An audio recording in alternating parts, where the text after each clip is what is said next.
Assalamualaikum warahmatullahi wabarakatuh. Salam sejahtera bagi kita semuanya.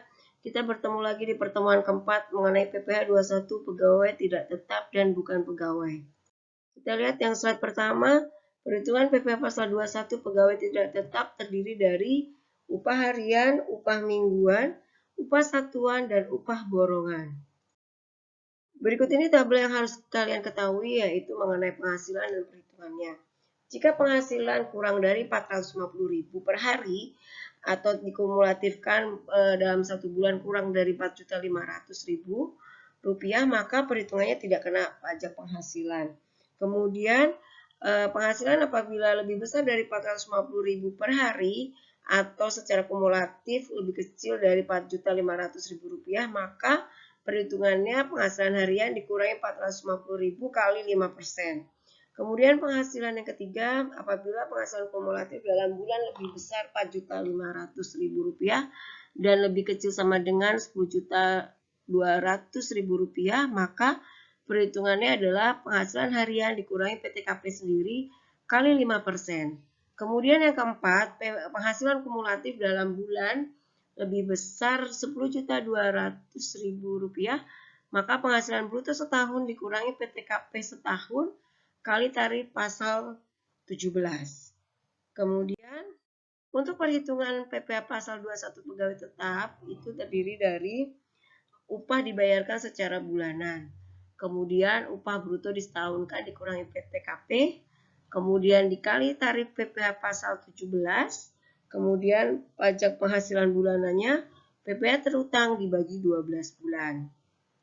Selanjutnya, perhitungan PPh pasal 21 bukan pegawai itu terdiri dari tenaga ahli atau pekerjaan bebas, yang mana pajak penghasilannya adalah jumlah kumulatif pajak penghasilan bruto dikali 50% dikali tarif pajak penghasilan pasal 17.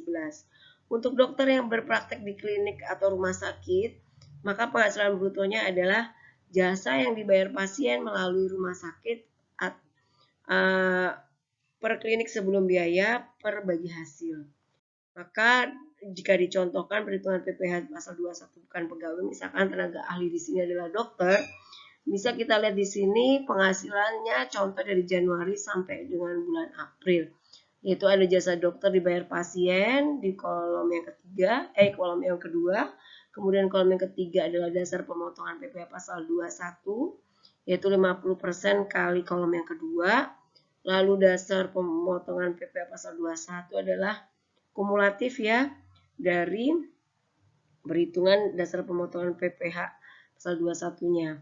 Kemudian tarif pasal 17 ayat 1A, yaitu yang kelima nanti ini adalah tentang persenannya ya di tarif pasal 17.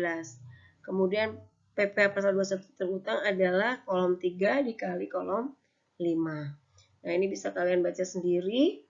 Konteksnya adalah misalkan Januari jasa dokter yang dibayar pasien 40 juta. Kemudian dasar pemotongan PPh 21-nya sesuai rumusnya itu 50% dikali jasa dokter yang dibayar pasien sebesar 20 juta. Kemudian dasar pemotongan PPh pasal 21 kumulatif 20 juta ya, karena ini kan belum ada tahun sebelumnya, jadi ini 20 juta, ini kumulatifnya 20 juta. Tarif pasal 17-nya adalah 5% dan PPh 21 terutangnya bisa dihitung dari kolom 3 di kolom kali kolom 5, yaitu 20 juta kali 5% sebesar 1 juta. Nah, sebegitu selanjutnya dalam perhitungan ini maka bisa dijumlahkan menjadi total jumlahnya PPh 21 terutang Januari sampai April jika ditotalkan menjadi 6.750.000. Kemudian perhitungan PPh 21 bukan pegawai. Di sini kita lihat lagi di mana imbalannya bersifat berkesinambungan. Misalkan dia ber-NPWP dan hanya menerima penghasilan dari pemotong pajak yang bersangkutan. Maka perhitungannya adalah jumlah kumulatif PH bruto, penghasilan bruto, kali 50% dikurangi PTKP sebulan kali tarif pasal 17. Kemudian jika dia tidak ber-NPWP menerima penghasilan dari selain pemotong pajak yang bersangkutan, maka jumlah kumulatif penghasilan bruto kali 50% dalam tahun kali tarif pasal 17. Imbalan tidak bersifat berkesinambungan, yaitu penghasilan bruto dikali 50% kali tarif pasal 17. Kemudian perhitungan PPh pasal 21 lainnya, kita bisa melihat dengan penghasilan bruto tarif pasal 17-nya misalkan peserta anggota, maka perhitungannya adalah jumlah kumulatif penghasilan bruto atau honorarium per atau imbalan atau tidak penghasilan tidak teratur dikali tarif pasal 17. Atau kemudian PP 21 lainnya anggota Dewan Komisaris, Dewan Pengawas bukan pegawai tetap, jumlah kumulatif penghasilan bruto yaitu honorarium per imbalan tidak teratur kali tarif pasal 17 atau mantan pegawai. Nah, kemudian perhitungannya lagi di mana itu kita kumulatifkan ya. Jumlah kumulatif penghasilan bruto, jasa, produk, tantim, gratifikasi, bonus, imbalan tidak teratur kali tarif pasal 17. Kemudian adanya perhitungan peserta program pensiun masih berstatus sebagai pegawai yaitu dana pensiun yang disahkan Menteri Keuangan. Maka penghasilan bruto kali tarif pasal 17-nya adalah jumlah kumulatif penghasilan bruto atau dana pensiun kali tarif pasal 17. Nah, ini adalah contoh komisaris yang bukan pegawai tetap. Jika diketahui Pandu adalah seorang komisaris PT Maju Jaya yang bukan sebagai pegawai tetap dalam tahun 2017 yaitu Januari 2017 menerima honorarium sebesar 75 juta rupiah per bulan. Nah, Februari 2017 dia menerima kembali honorarium sebesar 60 juta rupiah. Berapa PPh 21 dipotong pada Januari dan Februari 2017? Kita bisa menjawab di sini PPh 21 terutang Januari yaitu 5% dikali 50 juta sama dengan 2 juta 500, 15% kali 25 juta sama dengan 3 juta 750.000. Nah, ini turunan breakdownan dari 75 juta rupiah.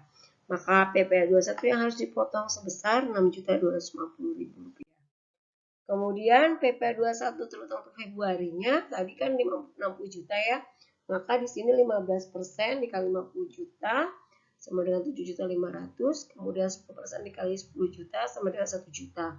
Maka PPh 21 yang harus dipotong adalah sebesar 8.500.000 rupiah. Terima kasih, semoga bermanfaat bagi kalian semuanya. Waalaikumsalam warahmatullahi wabarakatuh.